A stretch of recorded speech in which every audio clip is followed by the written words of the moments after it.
Welcome to the Wizard of Radical Self-Respect. My name's Jared Mello, and I'm the Shepherd of Black Sheep. Today is going to be a little bit different than normal in the fact that I'm actually just going to go over a topic and then kind of recap my interview from yesterday with Mike King that I uploaded today. Mike King is a retired police officer, and he's in law enforcement, and he's the host of the Profiling Evil YouTube channel. He also has a new podcast coming out, but I'd be curious what people think of the interview with him. A lot of people liked it so far. So if you haven't seen it, definitely go check it out. And the main topic I want to talk about is an extension of the short that I just made, where I said, are narcissists a necessary evil for our growth? I came up with this topic because on another video, another post on Facebook, I said, we're in an epidemic of narcissism. And then, Livin, what's shaking over there? There you go. I love it. I appreciate you, Livin. And yeah, on the post on Facebook that said we're in an epidemic of narcissism, someone said narcissists are a necessary evil for the growth of an empath. Only someone who's been through narcissistic abuse will understand this. And to my surprise, a lot of people liked the comment because I was wondering, oh no, that's not something I would say to somebody right away. I wouldn't say that to somebody that's still in an abusive relationship or just getting out of one. But the people were ready for it. And I said, okay, I'll expand on this topic, which is cool. So let's just see. I just didn't see the short. I was thinking it can be necessary depending on what person you are. Yeah, that makes sense. Hello there, Jimmy. Yeah, it's been a busy day. You know, I had to do stuff for the other interview that got caught up with that. So we'll see. What was I saying? Oh, yeah. So people were ready for the topic, though. They said, yeah, we agree that narcissists are a necessary evil for growth. So what is meant by that? What is meant by that is when you look back at what happened in the relationship, or even if it's a family dynamic, there's always something to learn and there's always an opportunity. And what there is to learn will all depend on each situation. And what the opportunity is will all depend on the situation.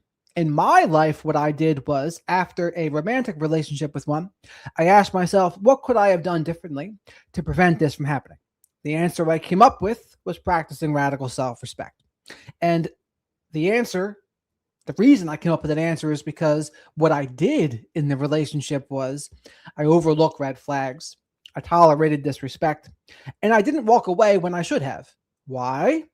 Because I was kind of addicted to how she made me feel about myself, and I didn't want to be alone. So all of those factors combined, I decided to stick it out when I shouldn't have. I should have practiced radical self-respect. Another element of it was it did kind of feel familiar. It was similar to a narcissistic parent dynamic, but ultimately I could have prevented it if I just practiced radical self-respect. Now, again, in a family situation, it's not about what you can prevent, because there is no preventing your family. There is no preventing your parents. It's more about what can you learn from the situation moving forward. My entire goal with this, and again, this is a stage 2 of healing concept. I try to look at the past in a way that best helps us in the present, whatever that is, right? And why wouldn't we want to look at it that way? And this is not to say we're victim blaming here or saying it's all your fault. No, we're just flipping the narrative to empower ourselves instead. That's all. Because again, once things have already happened, all we can do is try to learn from it or look for the opportunity. A lot of empathetic people, for example, they might struggle with boundaries and enforcing consequences, or they might look for the good in people or try to be too understanding, or they might be afraid to truly walk away because they don't want to abandon someone. They wouldn't want someone to abandon them, so they're not going to abandon others. And that's how they're going to frame it. They're going to frame it as abandoning. When I would say no, that's just more about practicing radical self-respect in that case, having the respect for ourselves to walk away. But what are the other things they might struggle with? Sometimes people pleasing, sometimes being assertive. But those are things that I see some empathetic and sensitive people struggle with. And the narcissist, if we look for it, it can bring attention to those issues. It can shine a spotlight on them, so to speak. And if we're willing to look at it with that lens, we'll be able to see the things to work on. And again, this does not mean what happened to us is our fault. We're just doing what we can with what happened. Because why wouldn't we want to do that? Let's see. You might end up liking the song Paranoid by Carly something. Pronoia. Not You're So Vain by Carly Simon. Danielle, what's shaking? Kat, what's shaking? Well, the narcs are the way they are. We can't do anything about that. But again, we can look at the ways that we can use them to help us grow in our lives. Because once it's already happened, why not look at it that way? That's what I would say. So again, though, this is the other big thing. I think what happens to a lot of people is, they are in the pain in the beginning, so they don't want to think of it this way. Or some people think it's a little too close to victim blaming, but it's not victim blaming. It's more like jujitsuing the universe to empower ourselves with it. Another good thing to do is to look back at the ways they really bothered us, whether it was abuse, belittling, etc., and see if there's common themes in there. Oh, did they talk about specific topics? Or was it because of specific people? Whichever one it was, pay attention to that. Because if it's specific topics, there's either usually one of two things. It's either something you have to own or accept about yourself, or it's something that you can improve.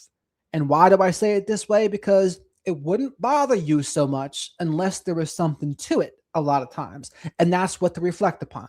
I call that becoming gaslighting proof.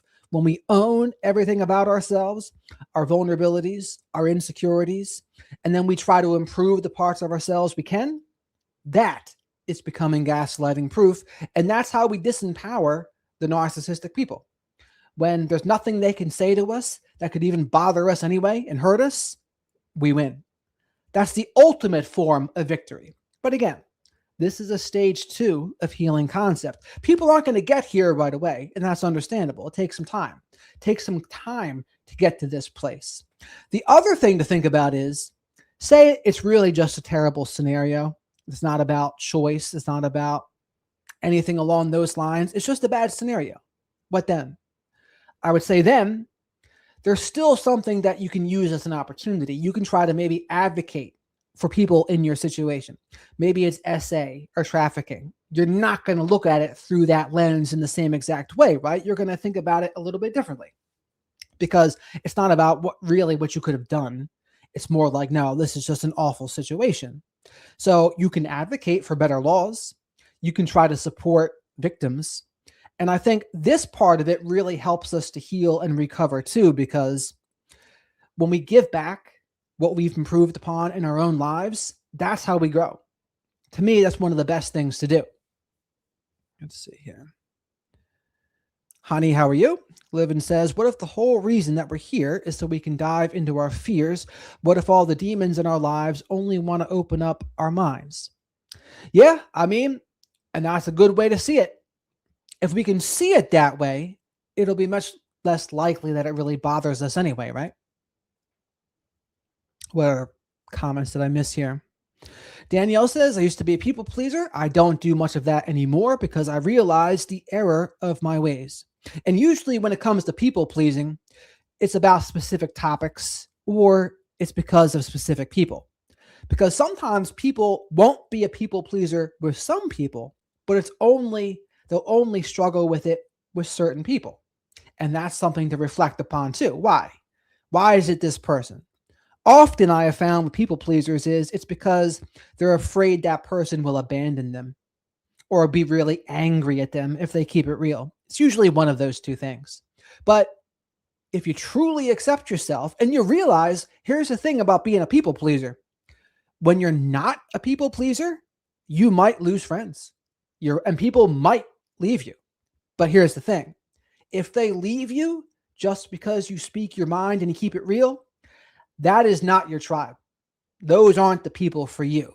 And before people are ready, they might think to themselves, wow, I don't want this person to leave. But if that's the only thing keeping it together, that you're not keeping it real, you're not enforcing boundaries, you're not saying no, that person isn't good for you anyway.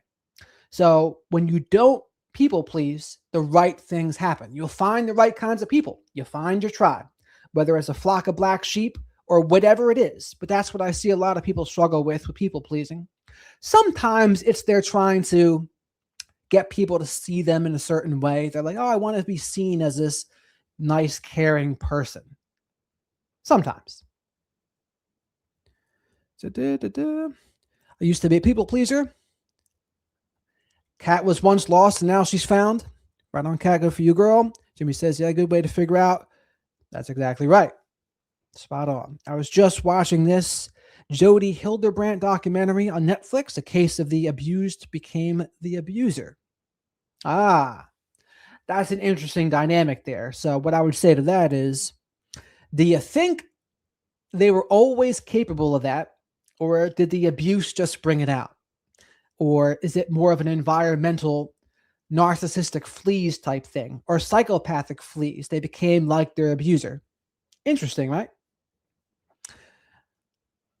Because, hey, if you become just like your abuser, even if it's narcissistic fleas, not good. And I would say narcissistic fleas, it's a symptom of CPTSD.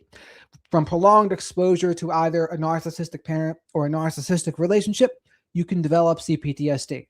One of the symptoms could be narcissistic fleas. That's when you pick up on some of the behaviors of that narcissistic person, behaviors, patterns, etc. And it's just something to pay attention to. I do see it happen occasionally. But generally speaking, people that are truly trying to have self-awareness and do better, they don't turn into that. They don't turn into that. So how nice should we be, Jared? I never know if I'm being too nice. Well, it depends on your definition of nice. That's what I'd say to that. Because there's a big difference between nice and kind. Were they itchy, Danielle? Deb, what's shaking? The big thing, and by the way, well, actually, back to the narcissistic, necessary evil thing, it's not even just about our own growth, too. There's other things going on, just society as a whole. Sometimes narcissistic people can do good things in business. Sometimes they can do other productive things because they're very competitive, etc. So in some ways, they can enhance society. And then other ways, they certainly take from it. But I do absolutely believe we're in an epidemic of narcissism now. Phil Bradley is neither late nor early, just on time. But here's the thing with the narcissism epidemic. I see what people talk in public, in comment sections, etc. Those behaviors, they're basically exactly like the behaviors of a real narcissist a lot of times. And sure, someone who truly has a narcissistic operating system and you're in an intimate relationship with them, or they're your parents, that's going to be worse. But when it's just online, the effect is exactly the same. If they're using Darvo, if they're blame shifting, if they're moving the goalposts, deflecting, using whataboutism, it just doesn't matter. It's the same. So to the public, there is no difference. There really only be a difference if you're behind closed doors with them. That's when you'll really see a difference between someone with narcissistic behaviors and someone with a real narcissistic operating system. And we're seeing that right now. You see that in the political discourse. You see that in any kind of current event story to a lesser extent. There can be some of that. There can be some of that. And tonight, we're going to take the night off from the true crime because I saw the people that I usually go over, and we went over the topics. But we'll wait another day to see if anything more interesting comes out. And tomorrow night, we'll be back to true crime. But Brian Etten, he did something about Nick Reiner. And I was like, well, we kind of went over that topic. He might bring an interesting spin to it. Maybe he'll bring our buddy Maureen, Danielle. Can you believe it? And welcome. I use it as learning now, like there's, let's see. Narcissism, unhealed childhood wounds, and arrested development. Well, Deb, I think not just that. I would say they certainly can be, they can also be wounded, but I think a lot of it is more innate, unfortunately. That's what I go over with Dr. Salerno a lot. And says, I use it as learning now, like their deception and returning to is something rooted in myself that I need to work on, if that makes sense. Why am I pleasing, etc., and allow that behavior? That's a very good way to see it. And again, when we look at the way the narcissistic people treat us, we can pay attention to what bothers us. Like, what do we struggle with? Are we tempted to jump through their hoops? And if we are, why are we tempted to jump through their hoops? Often it's because we really want our perception of reality validated, or we want them to agree with us because for whatever reason, we have decided it's important for them to agree with us. But it's important to notice that. Why? Like, why do I need this person to validate my perception of reality? Why do I need them to really agree with me? That's something to pay attention to because ultimately, just as a human, no one is going to agree with you about everything. The only people who might are also in a cult with you. You don't want that. But just by being yourself, some people will agree, some people will disagree. And I totally get it. It becomes frustrating when those narcissistic tactics get used. Yeah, you get that little angry feeling in you a little bit, and you want them to just at least see your point of view. But instead, what do? They'll twist and distort. They'll use Darvo. They'll be a little bit antagonistic. They'll try to belittle you, devalue you. Maybe they'll use a logical fallacy, something like a straw man or an appeal to authority.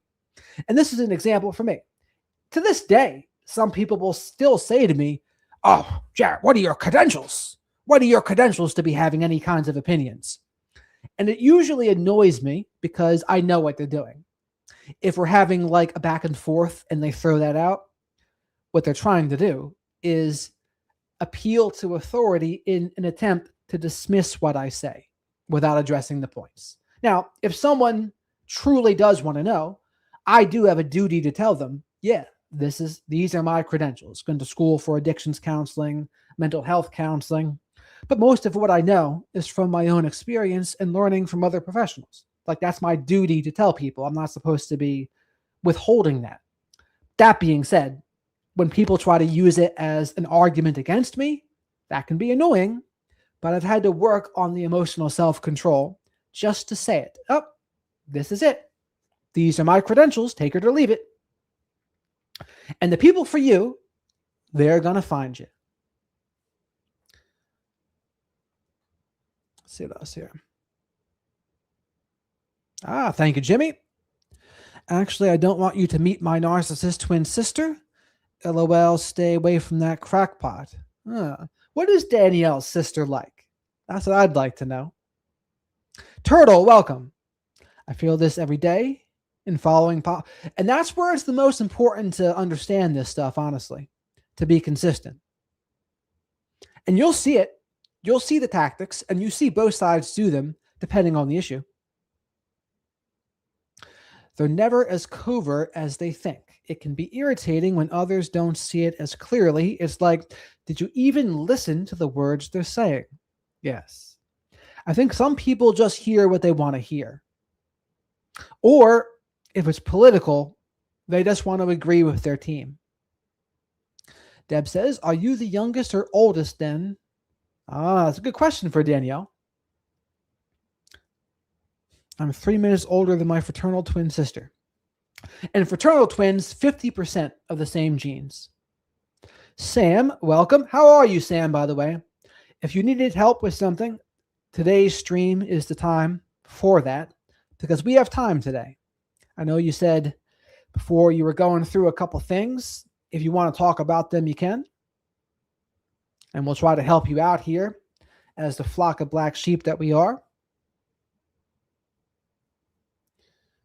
Hello there, Corey. No gibberish. Middle children are more likely to be BPD. Might be same.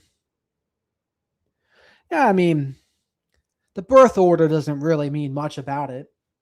It's like it just whatever people's innately traits are. Yes, for sure. And what did the rest of you think of the interview with Mike King? What parts were interesting to you? What parts were not interesting to you? I know the part that was really interesting to me was the 10-year-old girl, Mary Beth. I didn't know about this, but she committed her first murder at 10 years old. She strangled like a toddler at 3 when she was 10.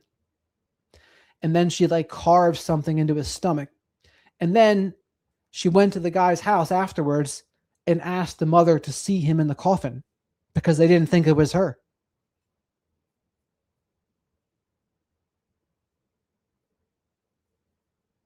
Yeah, I think it was something along those lines. Oh, okay. Well, we won't talk about it if it's not appropriate to talk about.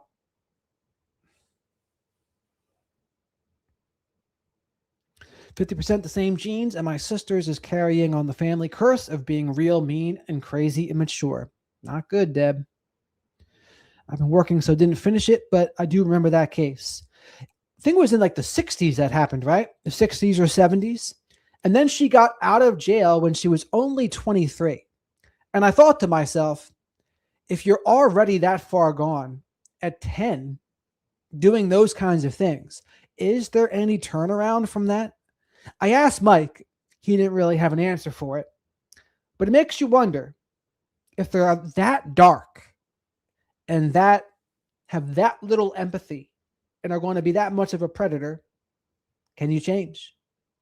I think society usually thinks no.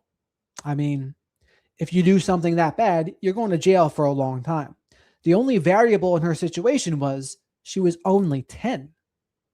So that puts the legal system in a conundrum. What do you do when the defendant is only 10? I don't know. But I guess they treated her like it's possible she can change. And now she changed her name. She's anonymous. So we don't really know. We don't really know what's happened with her now. Kat, that might be by you, by the way. There's a famous case here.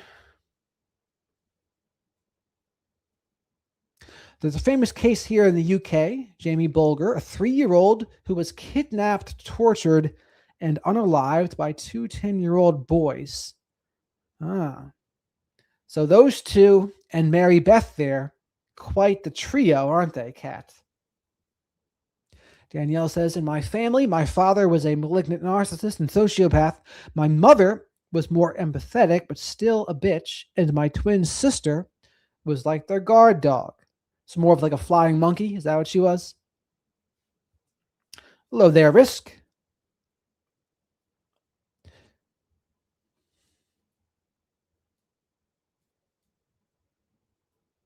Change is a daily practice put in place to heal. Yes. The success, they say with success, rent is due every day.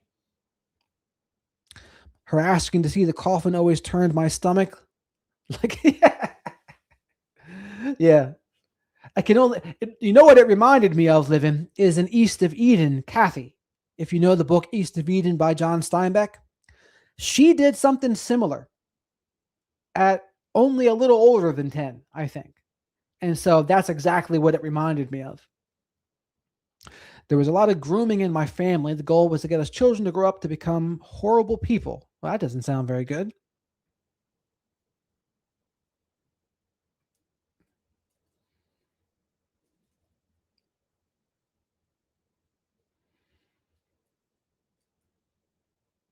Reminds me of an old movie called The Bad Seed. It might even been a Twilight Zone episode. That very well could be, Turtle. Jimmy says, I was thinking about it being innate or not of my 3 half-sisters. One is an arc and the other 2 aren't. All grew up in the same Yeah, because genetics are a lottery. But that's a hard thing to say about a 10-year-old, as you said. People don't want to think it. And yeah, she has some bad stuff going on in her environment, but even so, 99.9% of 10-year-olds are not going to be doing that. Like there has to be a couple screws loose in there. And not only screws loose, there was no guilt, no shame, no empathy either. And if you're already 10 with no guilt, no shame, no empathy, can you develop it? I don't know. I don't know all the answers to the questions I pose. But once people can figure out who she is, maybe when she passes away, they'll open their records and say, okay, this was her. And then if I think she has a kid now too. She's like married with a kid. So it'd be very interesting to hear what her husband has to say about the matter. 10-year-old poo boo. 10-year-olds have a different relationship with consequences than adults. Yeah, as they should. I think the age of like no longer that being the case, like 15 ish, 14, 15. And even then, that's borderline.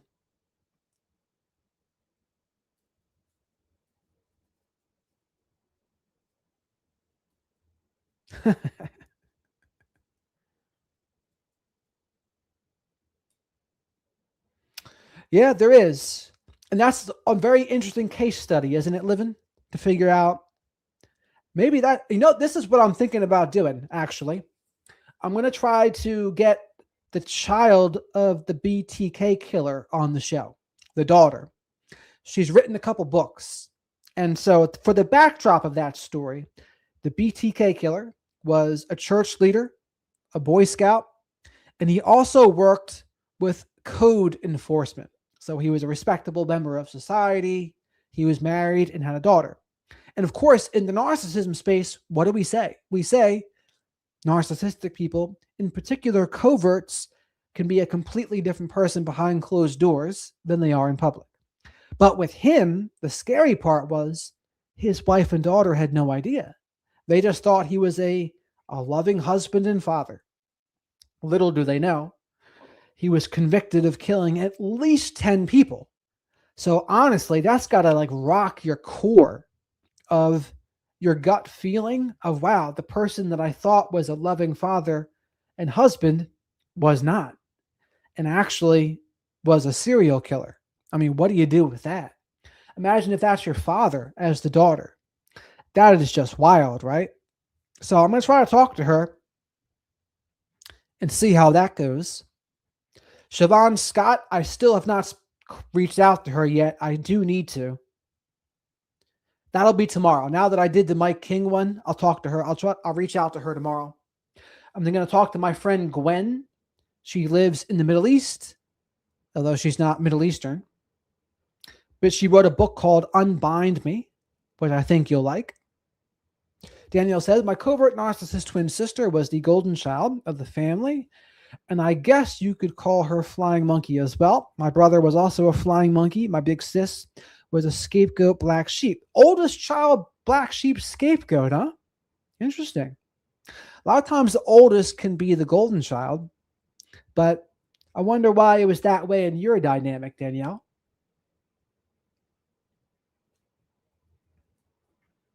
Kat says they served Tyke in a detention type center. They were set free with new names. One has stayed out of trouble. The other keeps going back to prison for child-related stuff. Ooh, no bueno. You guys would have thought my big sister was a baddie. Or maybe I would have. You gonna try to set us up here?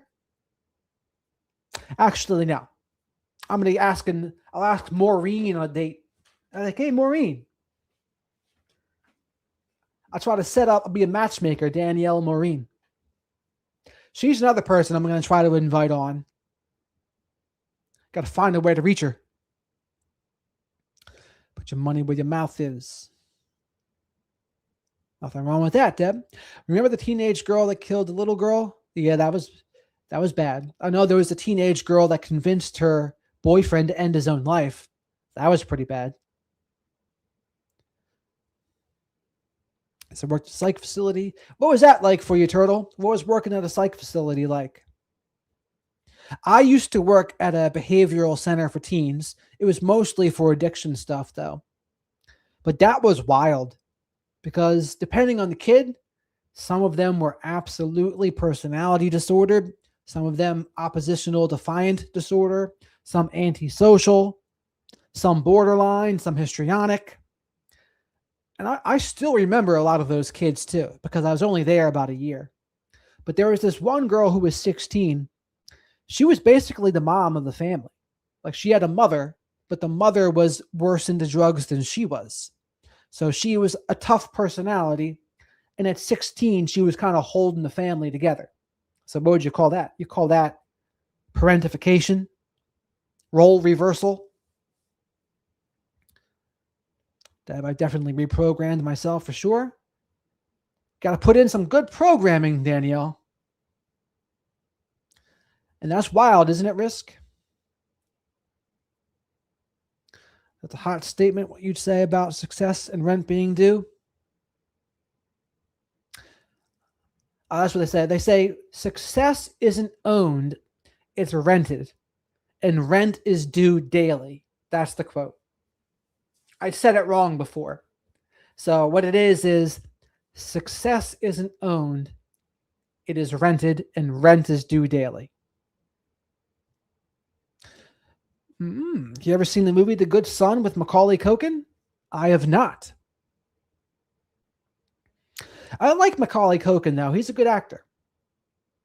And I actually just watched a documentary the other day about his dad and the family dynamics. His dad was almost certainly narcissistic. And Macaulay Culkin to this day says he was the biggest jackass he's ever met.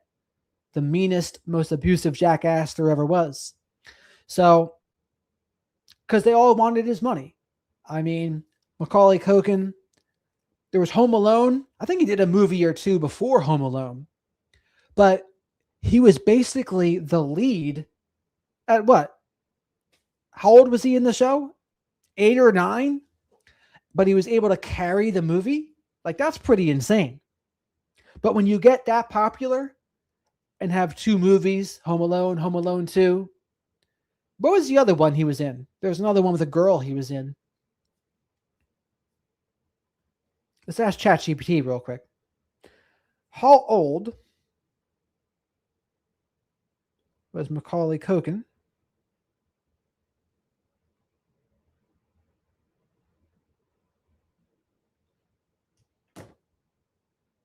Was it good though, Kat? He was actually 9 years old during most of the filming and turned 10 a few months before it hit theaters. That's pretty impressive.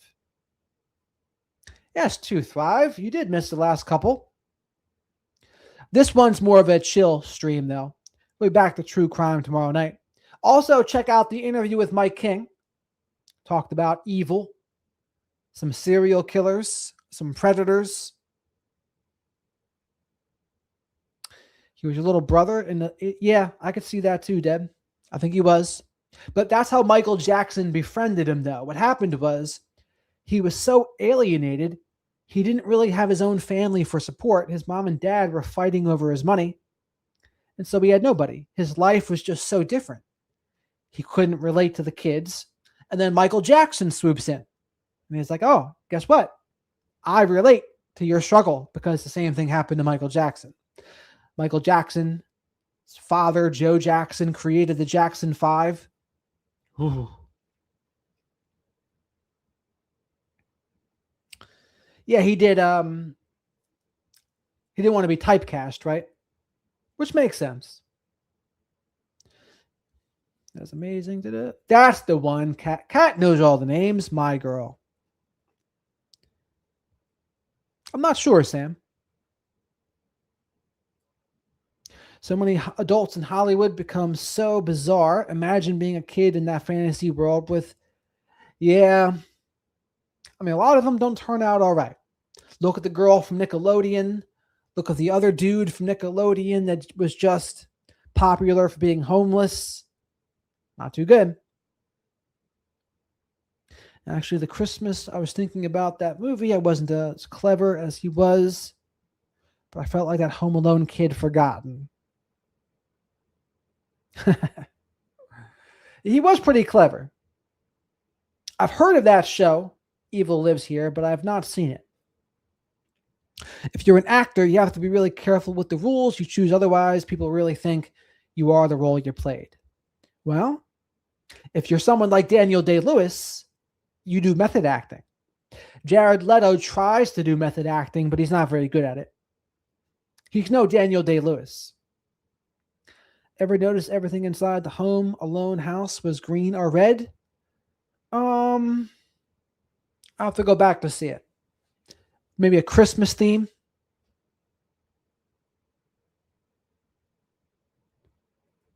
Yeah, we'll see. Joe Jackson he was a very brutal guy. The same thing with Serena and Venus Williams' father as well, apparently. Consider scheduling your lives. You can always push time back. When you schedule, more people will know to expect and they can be pre-like. Yeah, sometimes, but the problem with that is sometimes things like come up and then I'm late and then people will be mad that I'm late. But here's the schedule for now. Usually it's every night except for Sunday nights. And last night was an exception because of interviewing Mike King.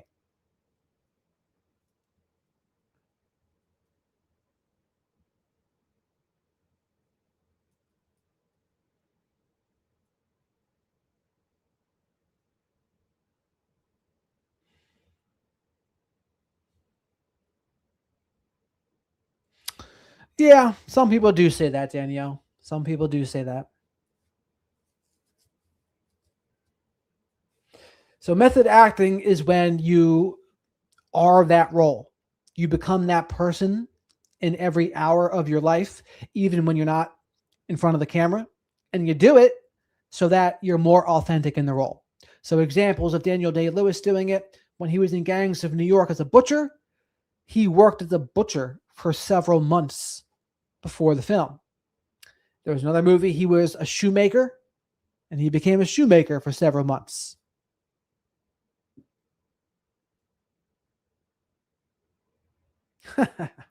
Well, as long as people are okay with it, living.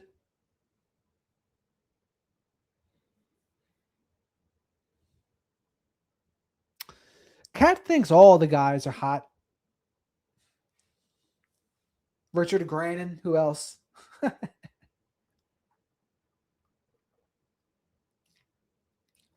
Eva, how are you? Now, Christian Bale. I'll take Christian Bale over Jared Leto any day. And Christian Bale, he kills Jared Leto in American Psycho. That's when Batman kills the Joker. Yes, you do, Kat. Yes, you do. I've heard multiple. Not doing the same job part when they stay in character. That's true, Kat. But once I find out they're a jerk, their hotness vanishes before my eyes. Well, sadly, not the case for many people, unfortunately.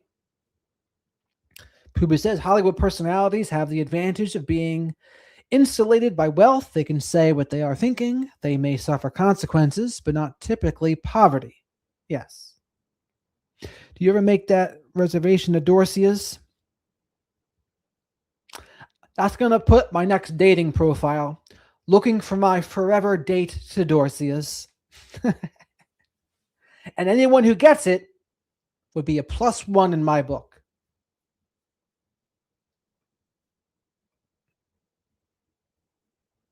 I think Livin would like that, right? Would you get it, Livin, if I said looking for my forever date to Dorcia's? Or would they be like, why is this guy making serial killer jokes on a dating app? My Lord. Well, who is your favorite Joker, Eva? Jack Nicholson? Heath Ledger? Joaquin Phoenix? Or Jared Leto? I think Joaquin Phoenix was the best one. Ah, so you get it then, Livin. I'm glad you get it. So I would say, let's go. I say forever date the Dorcias so we can return some videotapes. And then what else would we do? Exchange business cards. Risk, have you never seen American Psycho? My lord. Classic film, you know.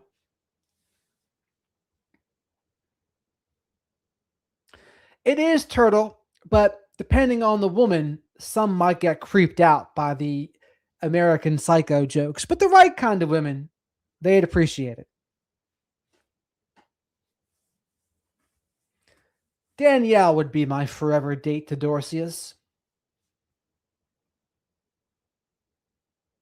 Then we can listen to Lady in Red and then break down Phil Collins and Genesis and Whitney Houston, even. I'd like a good 30-minute movie or show of Christian Bale breaking down music.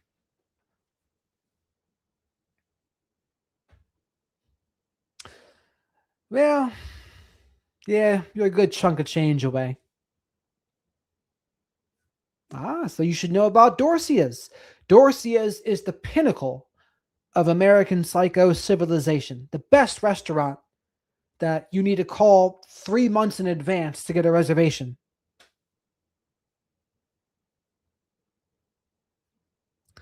Wow. Phil Collins' solo work may be even better than Genesis, according to Patrick Bateman.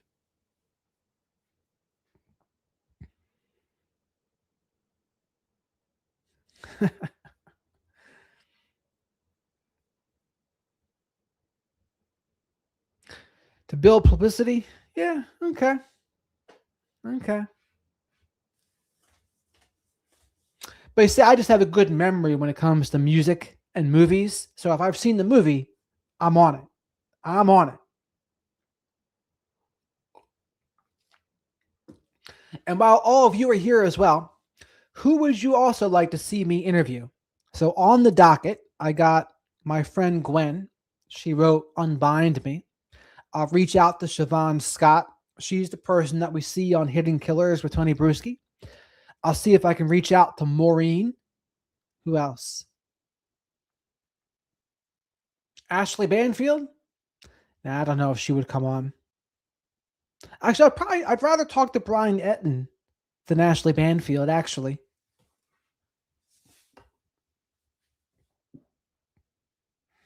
Marianne Williamson, what's she been up to when she's not running for president? I hear she's a character behind the scenes, but we'll see.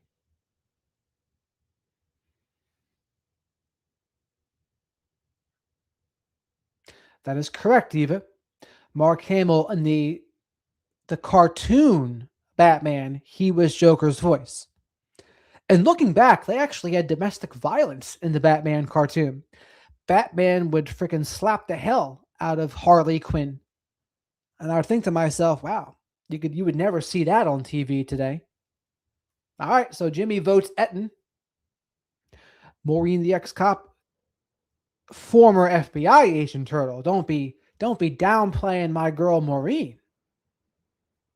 Don't sell her short. Brian Etten is a treat. Rabbit Hole News has emailed with him before. Now, Brian Etten's good. He's short, quick, and to the point. That's a good thing about him. But as you can see, though, we're expanding. We've talked to almost everyone in the narcissism space. Besides, I haven't spoken to Richard Grannon. I could probably speak to Richard Grannon. Sam Fackman would probably say no because I've disagreed with him before. Dr. Romney, she would probably say, oh, I only go on people's shows and over 100,000 subscribers, of course. So she wouldn't. But I would also want to have a discussion with Dr. Romney. I wouldn't just be nodding in agreement with everything she says. I might actually disagree with her on a couple things. And she might not like that.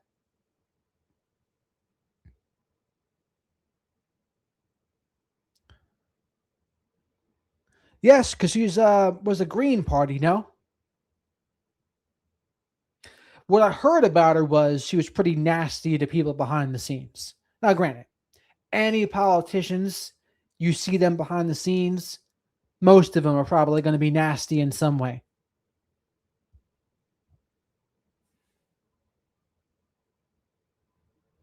Yes, that's the one, Turtle. That's the one. So maybe Richard Grandin. I don't know. Like just talking about the narcissism space, unless it's Dr. Salerno, I don't know how well it would go. Or how interesting it would be, I should say. That Tess woman, that's the other one I want to reach out to. She's more gossipy stuff. So we went over the Brooklyn Beckham debacle. And also, there's more and more news coming out that Nicola is actually the problem. Sloan said it.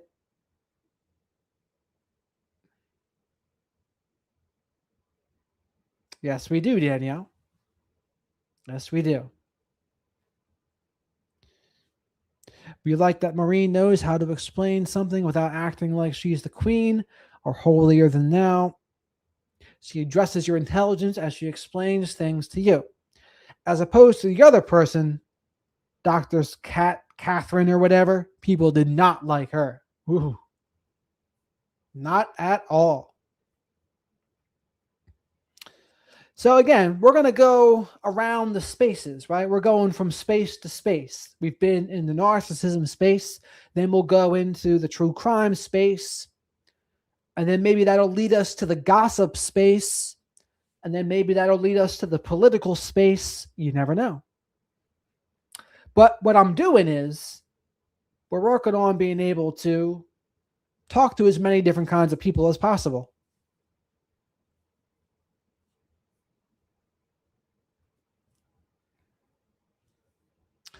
But anyway, circling back to the narcissist as a necessary evil part, I'm not calling them evil, but in terms of helping people grow, they can do that if you have the right mindset towards it. It doesn't mean that you deserved it or you're being blamed for it, but you're doing what you can with what happened. Asking yourself, what can I learn? What's the opportunity? What of my shortcomings did they shine a light on? And that's the one that can be really close to invalidating a victim, to say, oh, what if the narcissistic person had a point with something? And guess what? Unfortunately, this is a stage 2 of healing concept. Sometimes they do have a point, and people don't like hearing that. But occasionally, there can be a point in there. Again, remember, just because someone's a narcissist doesn't mean they're wrong about everything. Doesn't mean everything they say is a lie or wrong. Very often they will twist and distort, but sometimes they can actually be perceptive, and they can be good at picking out people's real vulnerabilities and weaknesses, and then they exploit them. I mean, and sometimes people just share them anyway because they feel comfortable with the narcissist because they've been love bombed by them. But being able to pick it out and say, okay, they were still being a jerk, but they have a point with this. And having that humility and emotional self-control to do that, that is key. That is big. And again, that's not to validate the narcissist or anything. It's only for your benefit, not theirs. Sloan does gossip stuff, Deb. We only went over him when we went over the Beckham stuff. And this is what I noticed about the Beckham stuff.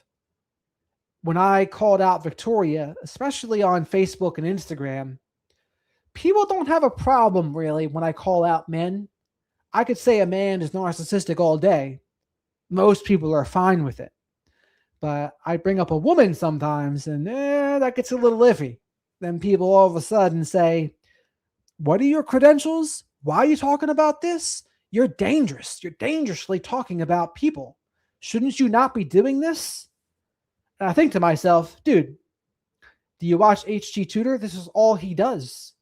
All he does. And he calls people a full-blown narcissist. I don't do that. I call people narcissistic. I'm very careful with my language. I never say full-blown narcissist. I say narcissistic.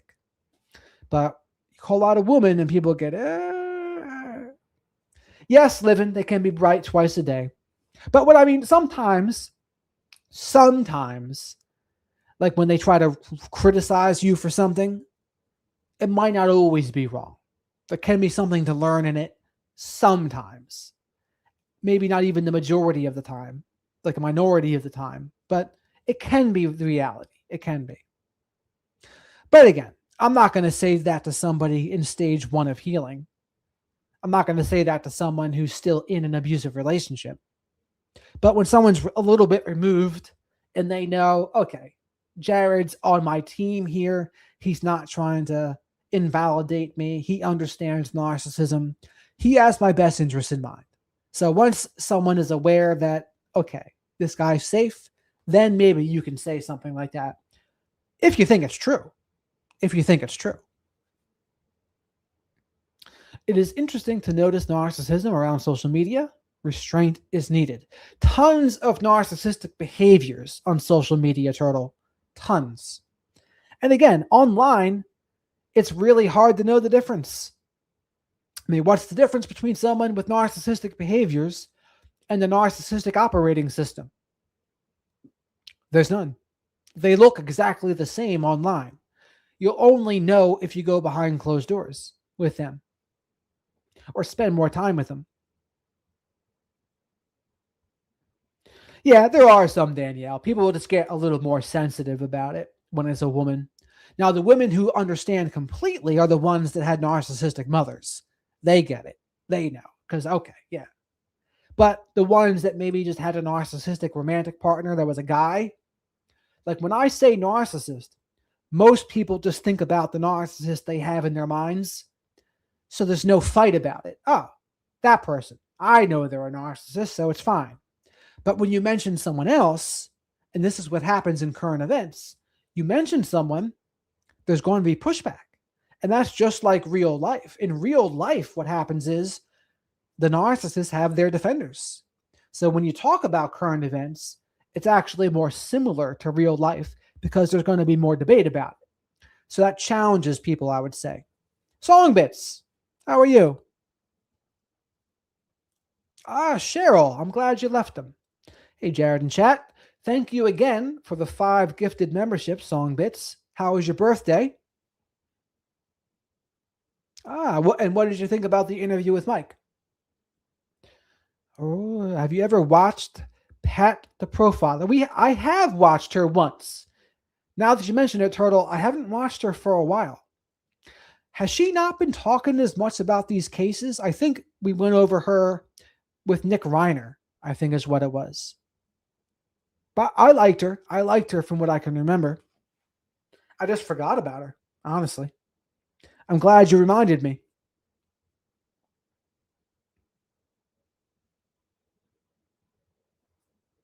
Pat the Profiler. And you know what? WDW Pro, they used to do more stuff too, but now they're not.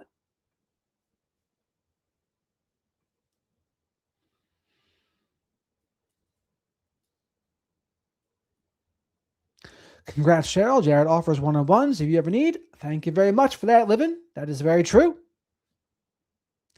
Who's Gray Hughes, Corey?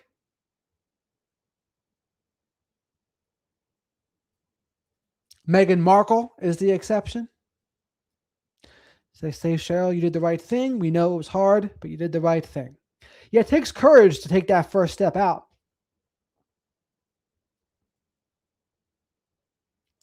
If you can, I would say block on everything. Block on everything. Don't look at them. Don't look at them online. Don't look at their profiles. Unsubscribe. Unsubscribe from their distorted version of reality. Did we discuss Trudeau's interview at Davos and he would not answer one question openly about address any questions? Now, I didn't see that. I mean, because Trudeau, he isn't even the prime minister anymore. What the hell is he even doing there? I know Trump was there. My friend's mom is a narcissist, and you're right that there's nothing like their behavior. Yeah, totally. The narcissistic operating system. If my mother, queen of narcissistic, she must have got that from her parents. Jared, narcissism is a personality disorder. Is that true? I mean, narcissism is a personality disorder. Where they got it from is in their genes somewhere. You can't say exactly. Is it sometimes their parents? Absolutely. But it doesn't have to be. Genetics is a lottery. Like, for example, you have two tall parents.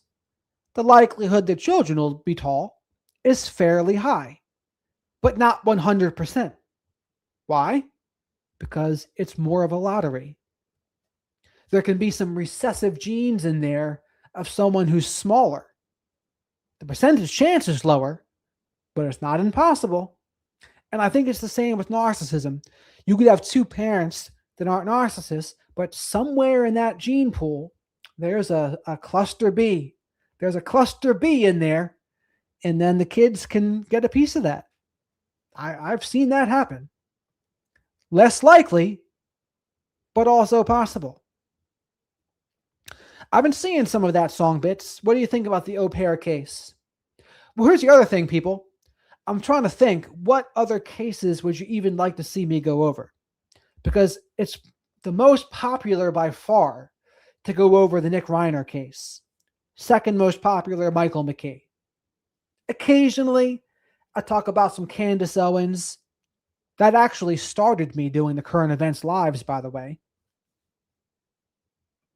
Oh.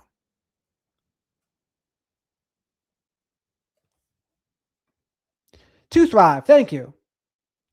I don't know how we missed this super chat.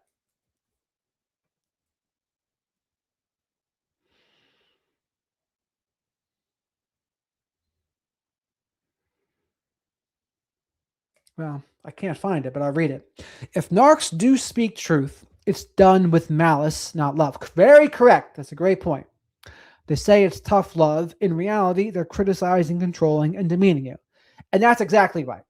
I'm thinking of someone right now, and that's what it was. It wasn't like they were on my team. They weren't completely wrong, but the way they were saying it was to very intentionally be a dick. They're trying to be a dick. They're trying to belittle me. And it wasn't about my own good. It was more for them. They were enjoying being a dick. And you know this because if I were to match that person's actions, they would huff and puff and be furious. But if they do it to me, that's fine. Oh, that's fine. You can do this to me all day. That's fine. If I do it to you, the end of the world. So I'm very glad you mentioned that too, Thrive. That's a great way to articulate it. So again, if narcs do speak truth, it's done with malice, not love. They say it's tough love, which is really BS too, right? In reality, they're criticizing, controlling, and demeaning you. Say tough love without love is really just abuse. Abuse and being critical at that point.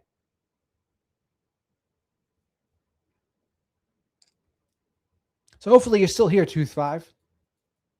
Oh, there you are. I've had to warn my own son that he could wind up having a narcissistic child. Yeah, it's possible. I mean, it's possible for any of us, Danielle. The probabilities go up and down, but it's possible. He took the stand today, and wow, looks like a narcissist to me, but I was wondering what you would think. Is this the au pair case, Song Bits? If so, we can check that out. We can check that out at a point. I thought the TikTok case, the TikTok couple that was swindling, I thought that would be more popular, but then it wasn't. My kid, Rebecca Parker's case is crazy. What's that case about, Livin? I don't even know. I'll have to Google it, is right. Wow. Let's see. Let's see what Rebecca Parker has to say for herself. So Livin, some of these streams, I don't mind them being a little bit smaller, more of an intimate group and setting for people. When you do more true crime stuff and other stuff, current events, more people, less intimate. How about that? How about them apples? Rebecca Parker.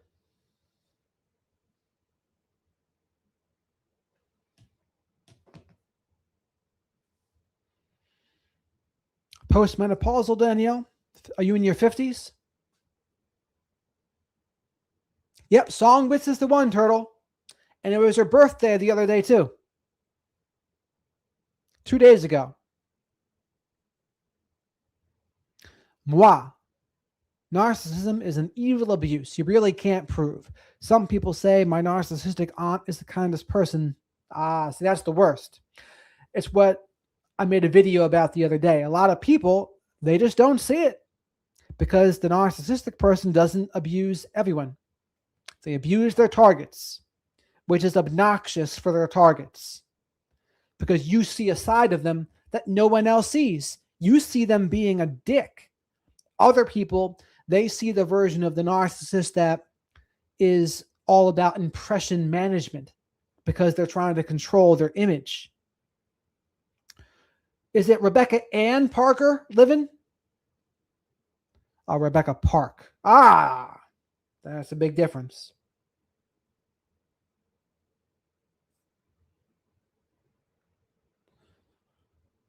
Rebecca Park case.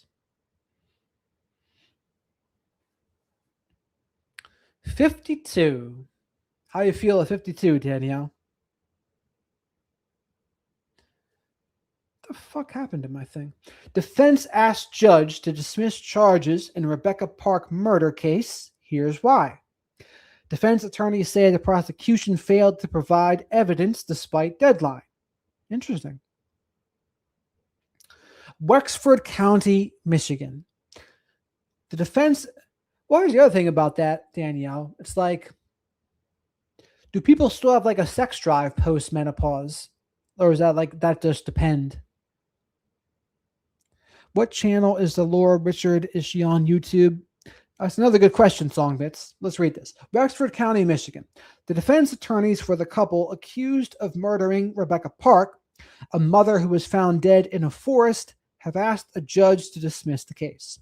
Courtney Bartholomew, 40, and Bradley Bartholomew, 47, both of Boone, have been charged with first-degree murder, felony murder, torture, conspiracy to commit torture, assault on a pregnant individual causing miscarriage, stillbirth, conspiracy to commit assault on pregnant individual causing miscarriage, stillbirth, unlawful imprisonment, and removal of a dead body. Oh, my Lord. Park, who was about 38 weeks pregnant at the time of her death, was last seen on November 3rd, 2025. She was found dead in the Manistee National Forest, November 25th, 2025. Courtney and Bradley are accused of luring Park to their Wexford County home and then torturing her to remove her unborn child. Oh, my God. Was resulted in the death of Park and her baby. What the hell was their motivation for doing this? Hey, if people can feel that way at 52, Danielle, that's amazing. Feeling better at 52 than 35.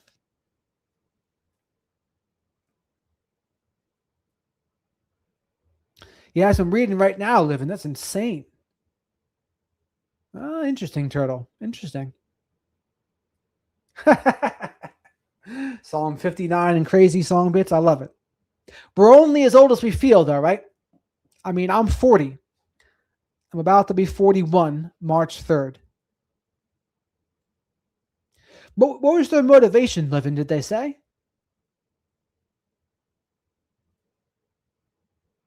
Yeah, Tina. Absolutely horrible.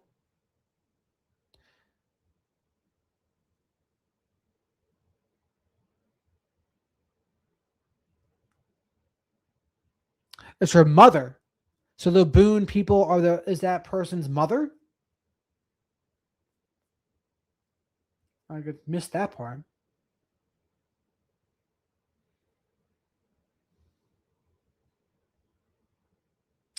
How old was Park?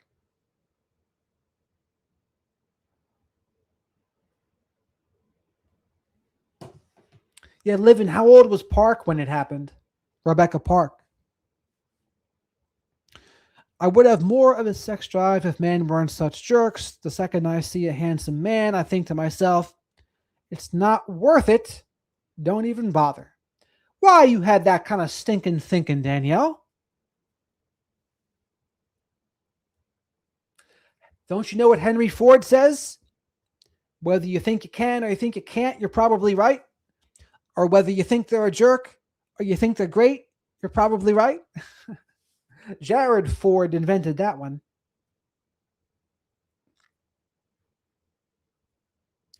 Yeah, Pooh Boo. Australia's got some wild cases. The land down under. Are you into astrology, Jared? I bet you had one heck of a year last year.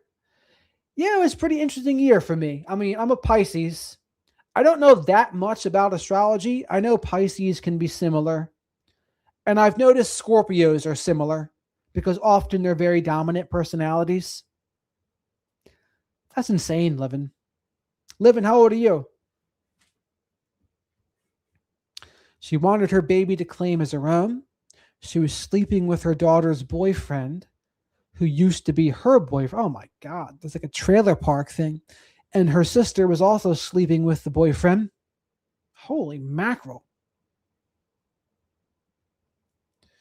Who is the dude?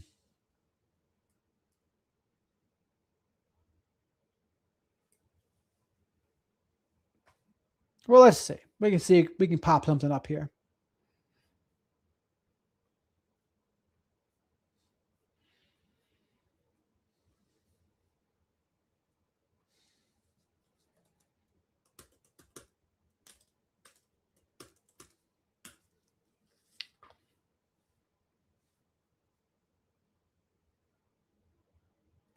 This looks fairly insane, I'll say.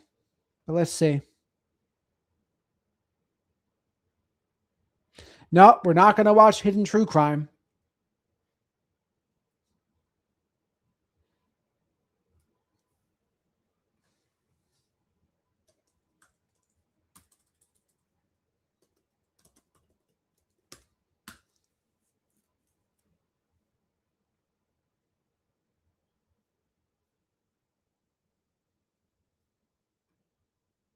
Is Hidden Killers with Tony Bruschi. Here now, Tony Bruschi. Have you ever seen The Hills Have Eyes? You know, those creepy, weird people that come out of the hills that are like mutant-like and have no regard for anything other than their urges and needs. And you're like, oh, that doesn't exist. Yeah, well, meet the family of Rebecca Park. A woman who raised Rebecca Park. This is a good one. This is not the biological family of Rebecca Park. Spent 18 years hiding her from her biological mother for good reason. She knew Courtney Bartholomew was dangerous. She told the Detroit News she'd hidden those kids for nearly 2 decades because she believed something like this was always a huge possibility. She wasn't paranoid. She wasn't overreacting. She was right. Tony's good. He's a good go-to on the channel here. Tony, Brian Etten. I think Tony and Brian Etten and Law and Crime Network I really like. I'll deal with TMZ. Ashley Banfield's okay.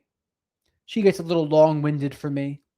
Sometimes Tony Bruschi can be the same. But as far as like his points he makes, I like his points. I think for the very most part, he makes good points.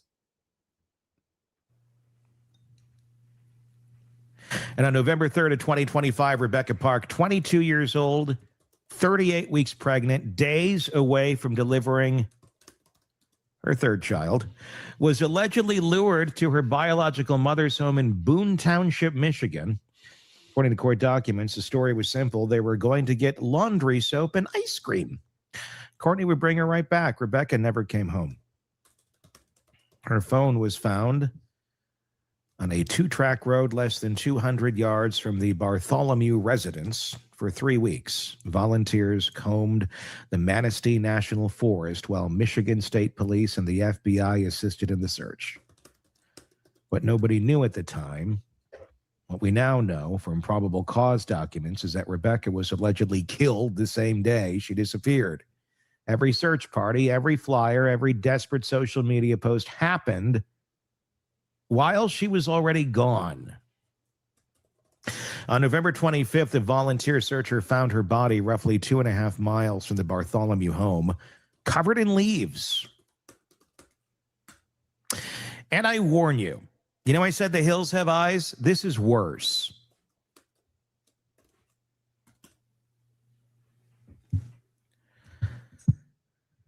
Her abdomen had been cut open, and the baby was missing. But wait, there's more. And this is where the case goes from tragic to genuinely incomprehensible.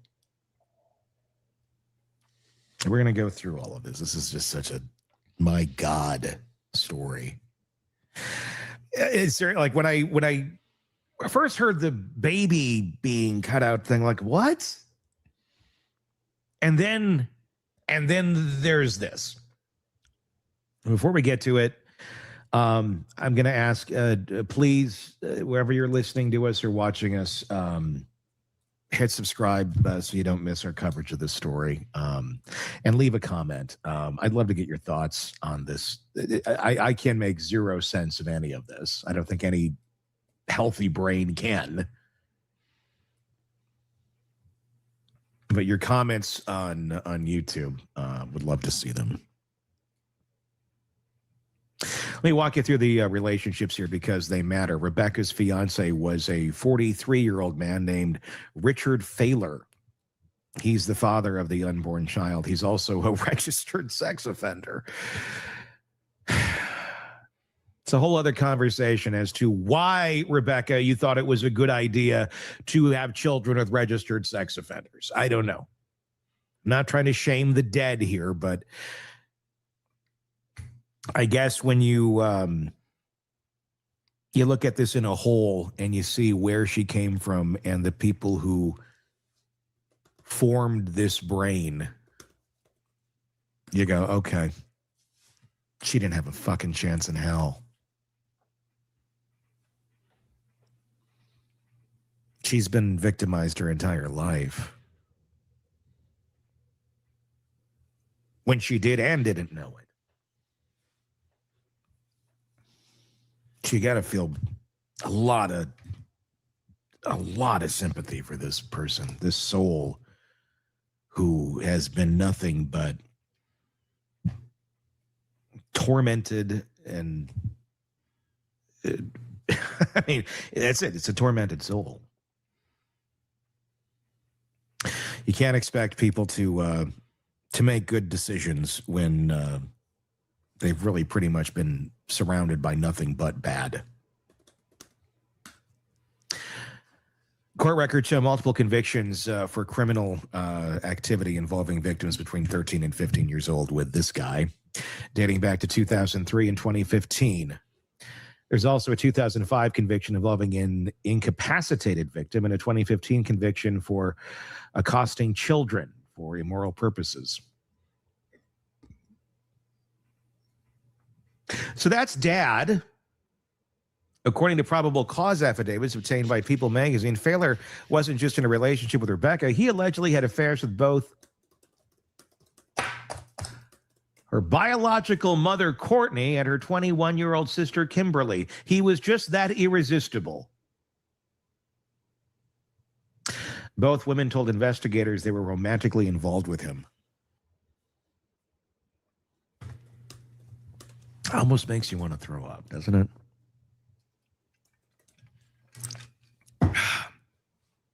God, it does. It's like physically, it makes you ill. Ah.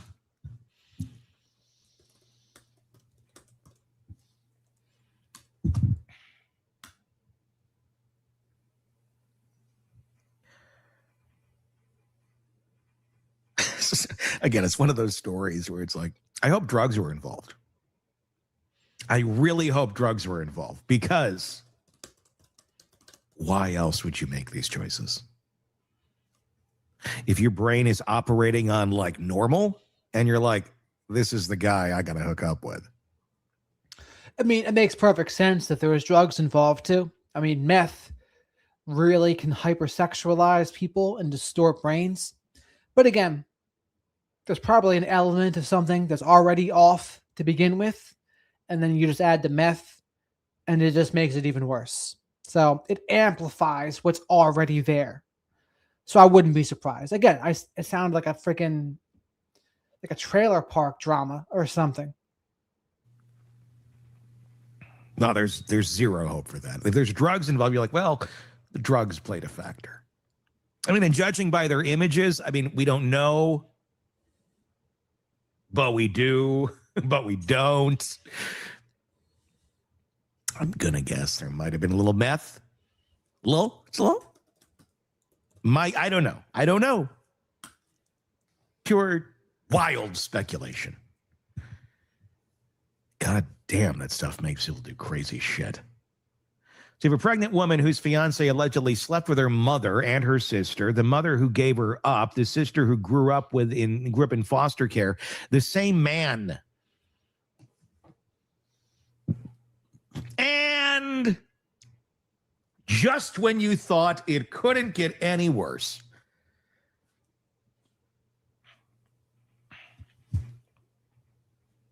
just when you thought even Springer would be like, yeah, that's a bit much. Bradley Bartholomew, Courtney's husband and Rebecca's stepfather, also had a documented history of sex crimes against children. Court records show in 2011 conviction for criminal-esque conduct involving a victim between 13 and 15, a 2016 conviction for possessing child material, multiple failures to comply with the registry. This is the man prosecutors say helped take the life of Rebecca.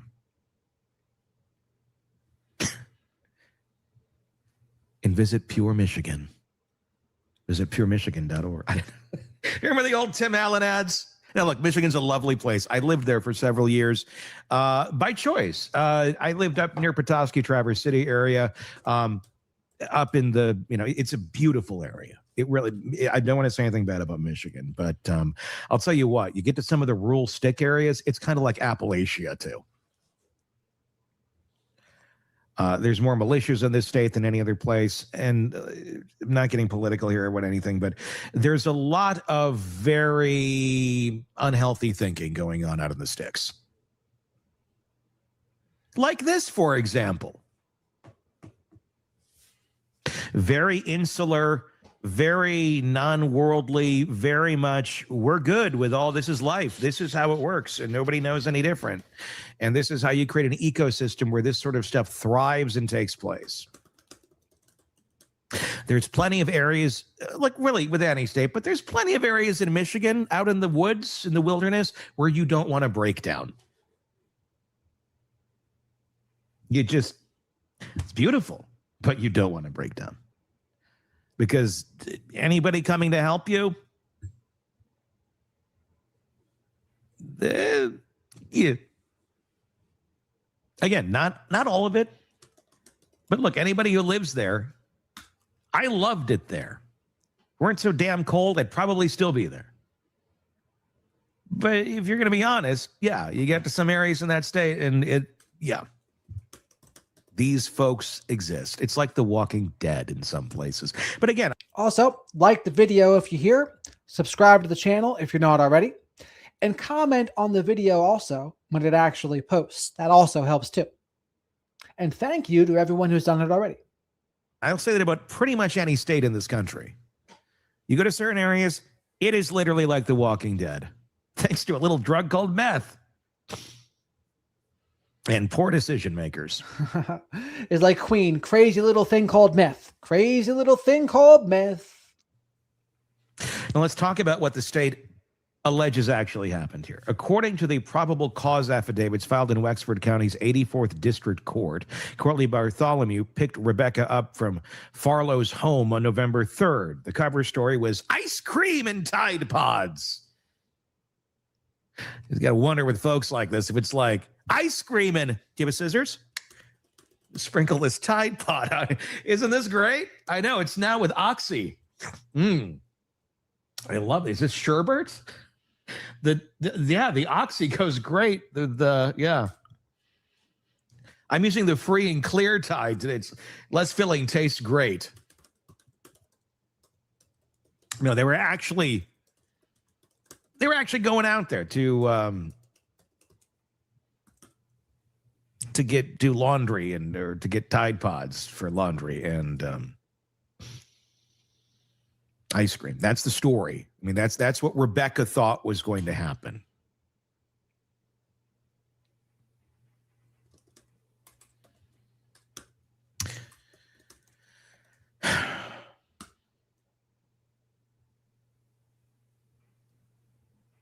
So, what actually did happen? Ice cream and Tide Pods, right? Cell phone and location data allegedly showed Rebecca's device traveling. Ice cream and Tide Pods, caviar and cigarettes. Their best in etiquette. Extraordinarily nice. To the Bartholomew residence and then stopping. The affidavits indicate Rebecca also received approximately $2,000 from a family inheritance the same day. Kind of amazing. That money even exists with decision makers like this. Prosecutors allege this wasn't spontaneous. They say it was planned and researched. Here's one more disturbing detail from the court documents on October 28th. Days before Rebecca went missing, Courtney allegedly texted her sister claiming she had given birth to a premature baby boy named Ashton Lee Bartholomew, who was supposedly in the NICU in Grand Rapids. Well, guess what? That baby didn't exist. Then on November 3rd, the day investigators believe Rebecca was killed, Courtney allegedly texted again, claiming the baby had died. She was apparently laying groundwork for a child that wasn't hers, a child that, according to prosecutors, she intended to take. The affidavits describe that what allegedly happened next. Rebecca was reportedly forced into a white Ford F-150, taken into the woods behind the Bartholomew property. According to statements the Bartholomews gave investigators, she was stabbed multiple times, front and back of her torso, her face. Her autopsy documented a collapsed lung and extensive cutting across her abdomen. According to the Cadillac News, Courtney Bartholomew allegedly told investigators that Rebecca was conscious when she cut the baby out. Bradley was allegedly holding a knife to Rebecca's throat. And Danielle and Savannah, that is absolutely what narcissistic people will do if there's an inheritance involved. They will weaponize it. They will withhold it from the people that stand up to them and have boundaries, or don't kiss their ass. And they'll make sure the ones that do kiss their ass and just do as they say and are controllable, they'll get rewarded with inheritance. Now, granted, depending on how much the inheritance is, it's easy for me to say, oh yes, just do the right thing, speak up, own it, whatever. But when you're not rich, and if there's maybe millions or hundreds of thousands on the line, I totally get it's a little harder to say that. But again, it really just depends. It depends how much is your peace worth to you. But all of that tracks. All of that tracks, Danielle, Savannah. Cutting was reportedly done with a hunting knife.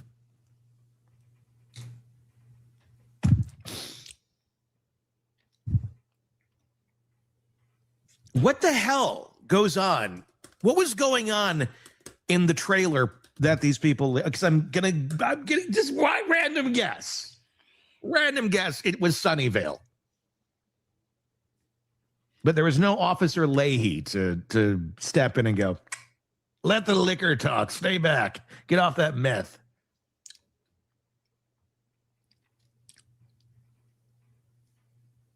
What the hell's going on in that conversation amongst that family? Well, I said we're go get Tide Pods, and you got to put the northern accent. Yeah, they say go get the Tide Pods. I'm gonna say we go get ice cream, and I got the knife. We got the baby out. Oh, that sounds good.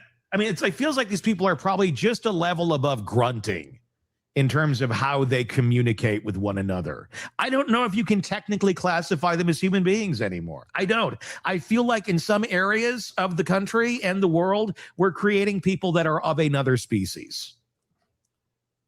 And this is a prime example of it. These are not human-like behaviors.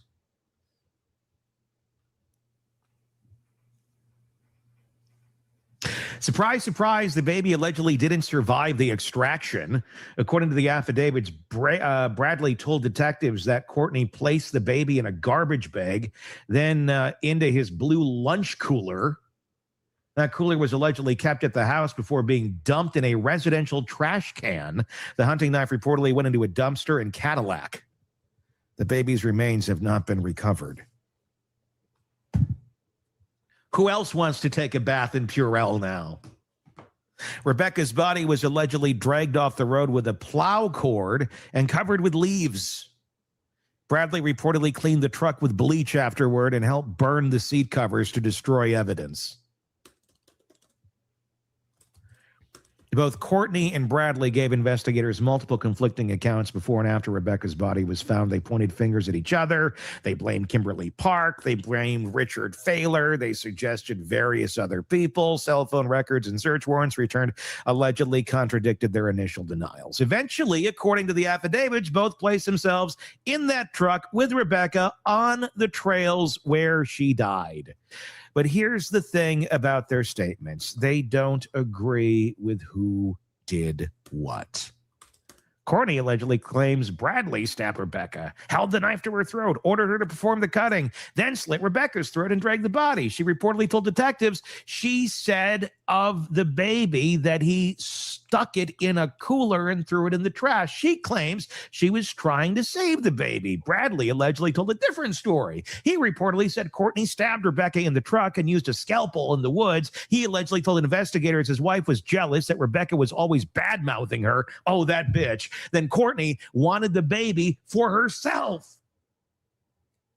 Are you following along? Neither am I. Because none of it is sane.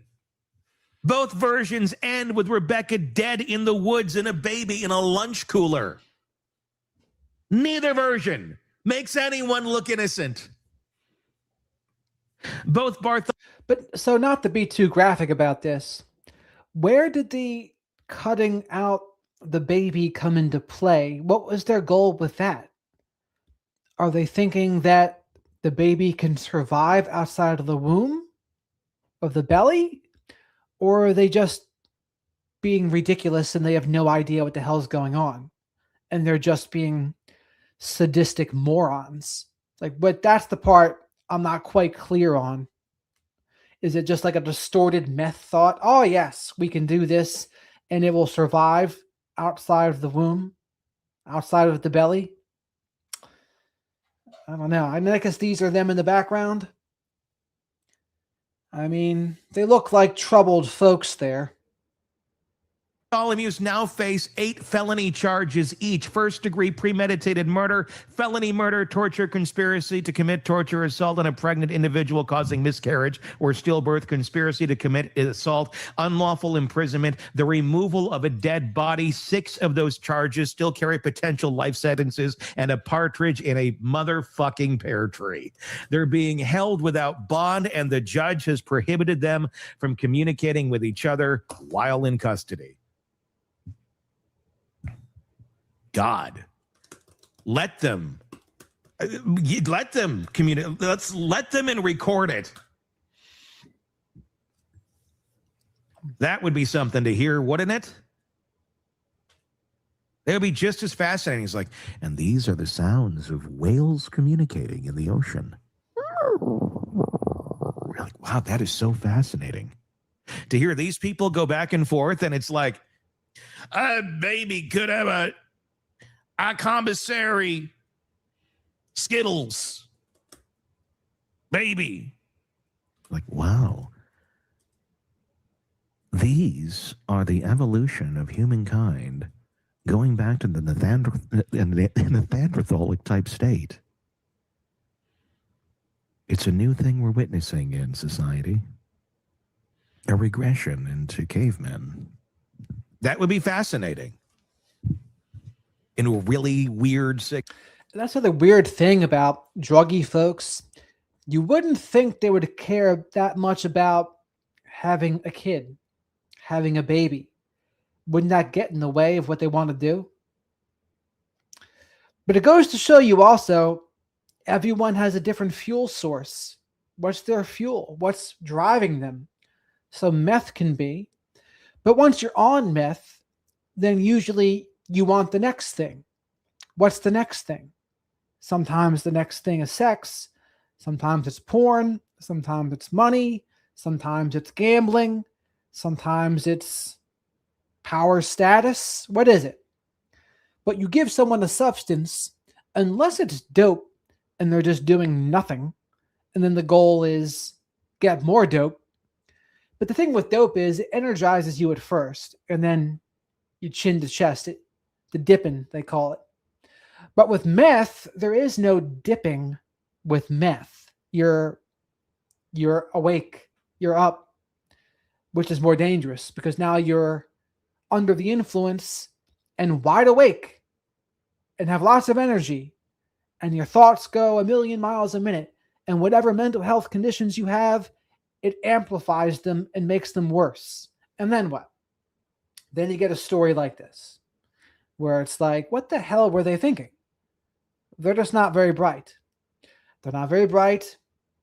Add some impaired lack of empathy, add some exploitation, add some, I don't even know what else you would add to this, but whatever it is, it's just ridiculous. There's no common sense here. There's no rationality here. There's no love, care, and concern here. It's just monstrous. Way. And then after that, you're just going to listen to wails for the rest of your life because your ears are going to be so violated. You're like, bring on the wails. Their probable cause conferences were scheduled for December 9th, but were adjourned because discovery materials were not ready. They've been scheduled now for 30 days out. So January is where we will learn more about that. Kimberly Park, Rebecca's sister, is charged with tampering with evidence, lying to police during a violent crime investigation, and filing a false report of a felony. According to her probable cause affidavit, she initially told investigators that the Bartholomews had struck Rebecca in the head, causing a seizure, and then disposed of her body. Well, that makes it better. She later allegedly changed her story, claiming Failer had confessed to her that he killed Rebecca and that something went wrong while trying to cut out the baby. Well, when you put it like that. Investigators reportedly found no evidence to support Kimberly's claim against Fowler. Her bond was reduced from $750,000 to $5,000, and she's currently on house arrest with GPS monitoring. Fowler himself is charged with 2 counts of delivering methamphetamine. Oh, we knew it was coming. Oh, we knew it. As I said earlier, maybe a little bit of meth involved. Well, Failer himself is charged with 2 counts of delivering methamphetamine, charges not directly related to Rebecca's death, but also it explains this. As a habitual offender with multiple prior felonies, those drug charges could still carry significant prison time. All 4 individuals are barred from communicating with each other as a condition of their release or custody. Why is anyone released? Well, pure Michigan. It's a place where the waves crash upon the shores of Petoskey, the Grand Hotel in all of its majesty sees another day on Mackinac Island.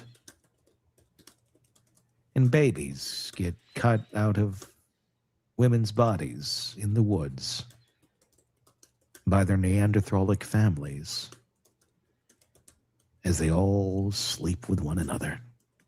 That's pure Michigan. Honestly, you would think this is more Mississippi, Alabama, Louisiana, or Tennessee, not Michigan. But apparently it is Michigan.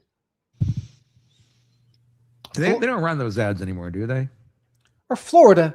Sounds like a Florida story, no? If you don't know what I'm talking about, look up Pure Michigan ads, Tim Allen, and you'll understand the parody there.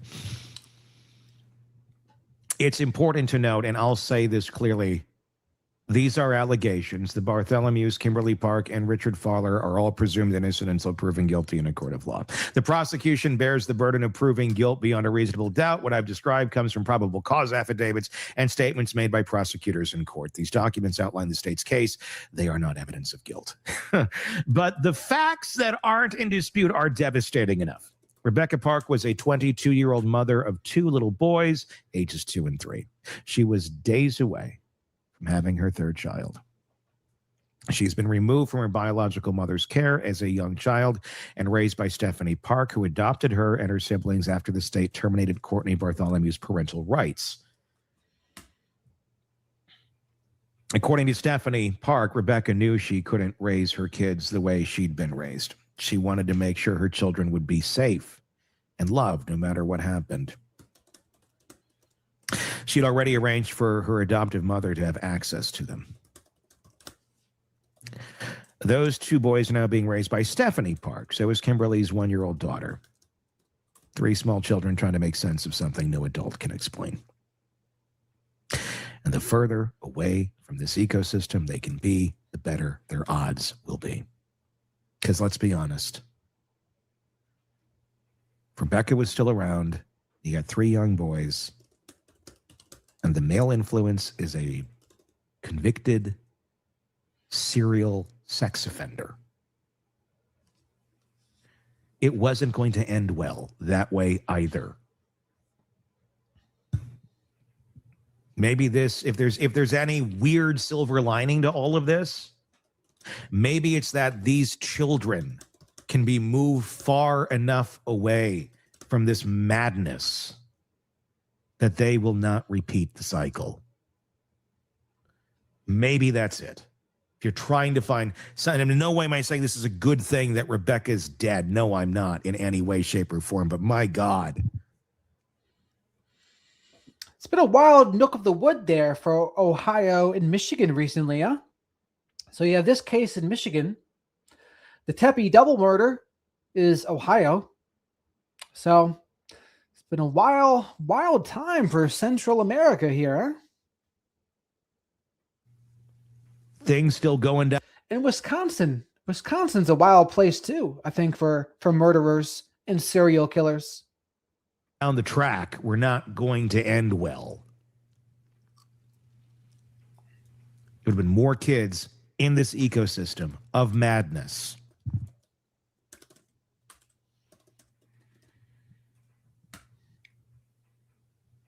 These kids should just be taken far, far away and never told of their parents' story, their history, their lineage. Tell them that their parents died on a something. I don't know. Surfing accident. They were lovely folks. It was horrible. It was tragic. A shark in Lake Michigan ate them. Never to be seen again. You guys were on the beach, and these lovely family found you, and that's all they need to know. That's all. Give them any inkling of this shit show, and you'll get inklings sometimes of people, I want to go find out where I came from. No, you don't. No, you fucking don't. Stephanie Park told reporters the boys are picking up on the fact that something is wrong. They're too young to understand what happened, but they can see that everyone is sad.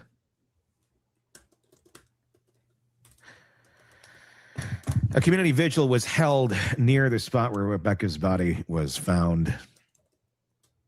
And the child Rebecca was days away from meeting, has still not been found. The prosecutor in the case, Joanna Carey, called it evil personified. She says these 2 individuals allegedly created a plan, conducted research, and carried out a premeditated torture and murder. Those are strong words from a prosecutor. They're also based on what's in these affidavits. It's hard to argue with. A mother who lost custody of her children allegedly murdered one of them to take her grandchild. The husband who allegedly helped her is a convicted sex offender with crimes against children on his record. The victim's fiance, the father of the unborn baby, is also a convicted S offender who allegedly had relationships with the victim's mother and sister. The sister allegedly lied to police multiple times and pointed fingers at everyone else before the truth started coming out. And the woman who allegedly protected Rebecca, the one who saw the daughter 18 years ago and spent nearly 2 decades trying to keep her safe, she's now raising 3 children who will grow up knowing what happened to their mother. Again, they don't have to. I would say to that lovely person who's trying to raise this person, and obviously this is what happened, move far away. Get the fuck out of Dodge. A shark ate mom and dad. And now you're here with us. In love. Rebecca Park deserved better than the family she was born into. She found better for a while. And then allegedly the past came back for her in the worst way possible.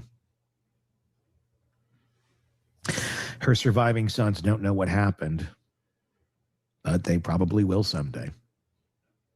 And when they're old enough to ask questions, the answers will be in court records and news archives and documents like the ones we've been reading all week. 2 years old, 3 years old, and a lifetime of trying to understand. Rebecca Park was 22. She should have been home with her sons and her newborn baby right now. Instead, she's a case number in a probable cause affidavit and a body in the Manistee National Forest. And somewhere in Wexford County, a baby is still missing.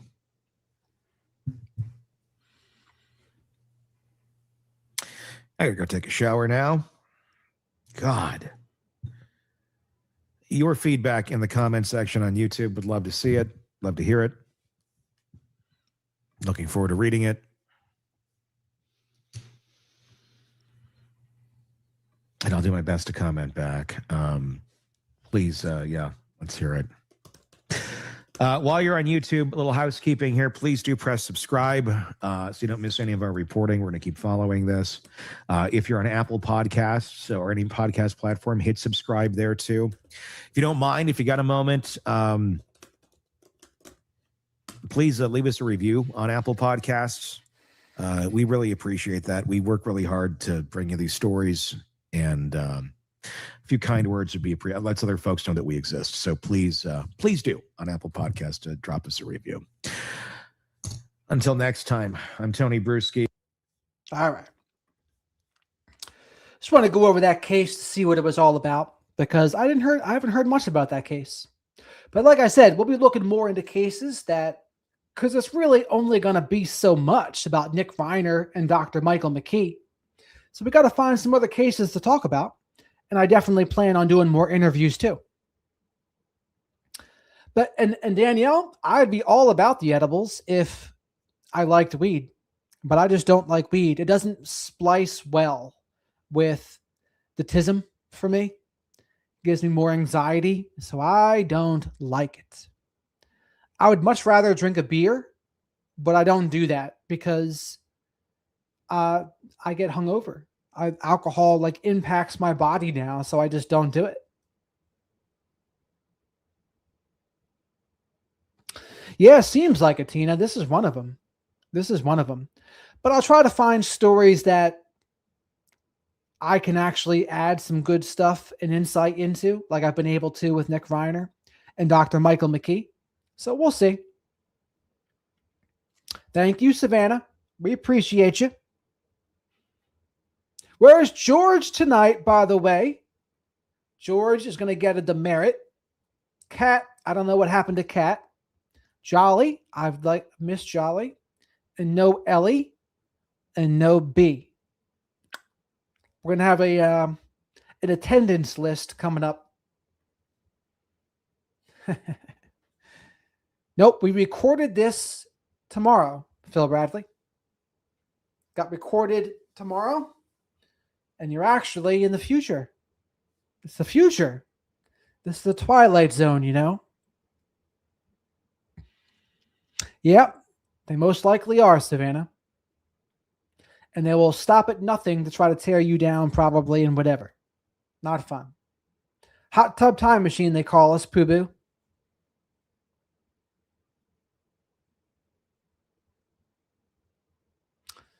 Now, I did not hear the Zodiac Killer was solved. Who said that?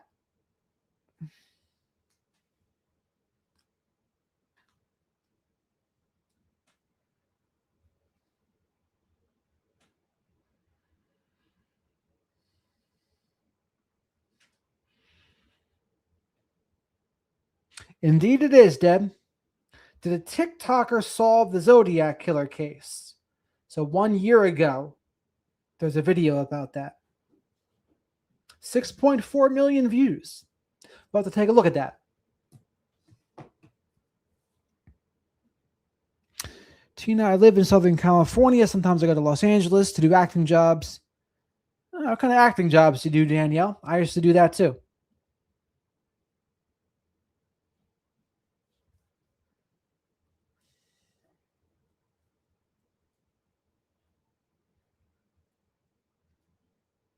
From Canada.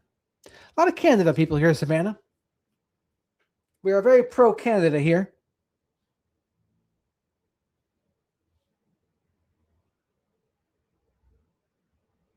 We'll have to look into that. We'll see. You got to figure out if it's more just for views or is it actually true they did. We'll have to figure it out. But all right, everyone. That's really all I had for today. We went over our Narcissists and Necessary Evil, a little bit about the Mike King interview, and then that horrific Michigan case there. And that's really it. So we'll be back again tomorrow night. So Song Bits, Jimmy, Livin, thanks to the mods here, and Tina and Danielle, and Savannah, and Deb, and Poo Boo, and Phil Bradley, and Deb,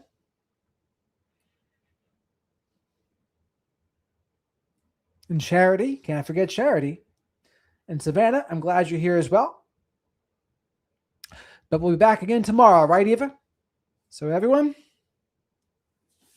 you got it, everybody. We'll be back again before you know it.